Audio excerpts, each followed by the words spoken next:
Okay guys, so we're gonna be doing another ear pluck today. We got Arthur on the table here, lots of hair coming out of the ear, and we have to try to get this out. It's really kind of at the point of where you really need to get it done, because waiting any longer, it's just gonna mat up and cause a possible ear infection. So let's get right into it. So the first thing I like to do is I like to do a little brushing just to separate and loosen up what I'm about to pull out and identify what I'm about to pull out. And every dog has a different ear structure, so I really want to identify individually what dog has what, and I'm going to show you the method. Another thing I like to do is I like to take my 10 blade and just kind of get some of the hair out of the way.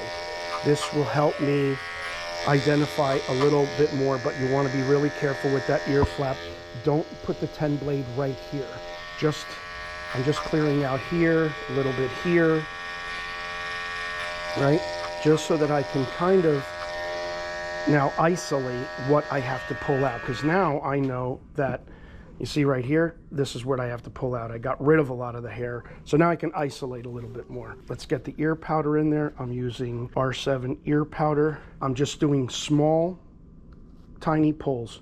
We're not getting the forceps in there. We're not getting the forceps and twisting. I'm gonna say it over and over again. I do not like when people do that. It hurts the dog. Yeah, you might get it done in half the time, but it doesn't matter. What's more important to you? Hurting the dog or getting it done with the least amount of discomfort to the dog? I'm actually going to use my left hand a little here too. You can use both of them. And I'm just pulling little by little by little. Because the less you pull, the less traumatic it is for the dog. If you're pulling out big clumps, it's going to hurt, because you got to keep in mind, those hairs, look, are going down into the canal. I'm going to try to get some of those deeper ones. See that? They're very deep. They go into the ear canal. It's okay, Arthur. I know. And this is where it gets a little bit more uncomfortable for the dog, because now we're going for those deep guys. See the deep ones? But again, little by little. If I were to sit there and take that forceps and twist it, immediately the dog's going to feel so much pain.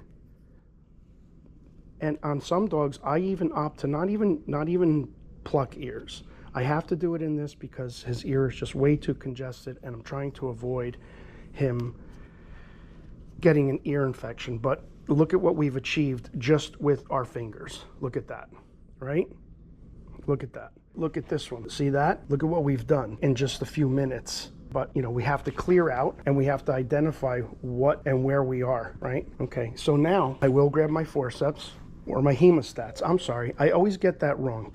Some people say forceps, some people say hemostats. You want to be really careful with these two guys. You don't want to grab, see here, the skin here and the curvature of the ear. You don't want to grab that. Again, it's just painful.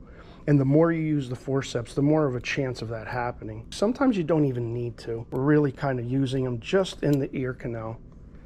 And like I said, we don't really even need them. We just don't need them, because we got all of the hair out that needs to come out. And with these big floppy eared dogs, you have to imagine all that moisture just getting trapped in there. Any kind of moisture is going to get trapped in there. It's going to keep the hair wet, and it's going to cause an ear infection. So you have to air out this whole area. Hey guys, before we finish cleaning these ears, we just wanted to take a quick second to remind you our new podcast channel has officially launched. So follow the link in the description to check it out and subscribe so you don't miss any new episodes. Thank you so much. Back to the video. Okay, I'm using the Top Performance Pro ear on this. It is alcohol based. It does have alcohol in it, guys, so just so you know. If you want a home remedy, you could use some witch hazel, some boric acid, you know, put something together. Twisting a cotton ball, real easy. I'm dabbing some of the ear cleaner on the cotton ball, not too much. I'm not dumping it in the ear. Don't dump liquid in your dog's ear, because of the L-shaped ear canal. You know, the water will get trapped in there, or the solution will get trapped in there, and your dog will just shake its head vigorously to get it out. So I always do it on the cotton ball. And then, you know, his ears are in great shape actually. So what I like to do is just kind of, you know, follow the grooves of the ear. You know, back in here is where you'll see a lot of dirt build up, but he doesn't really have much at all. And that's it. I mean, look, there's nothing on the cotton ball at all. His ears are just immaculately clean. Tiny bit of of dirt. So again, this is the way to keep this ear nice and clean, healthy, prevent ear infections.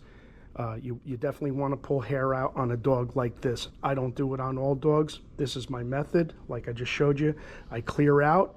I try to identify what's going on because they're all different. And I use my fingertips to get it out in small little bits at a time, never yanking with the forceps. I don't do that. It's not my method. If that's the way you do it, that's the way you do it. This is how we do it. And I find that it's much easier and just less painful for the dog.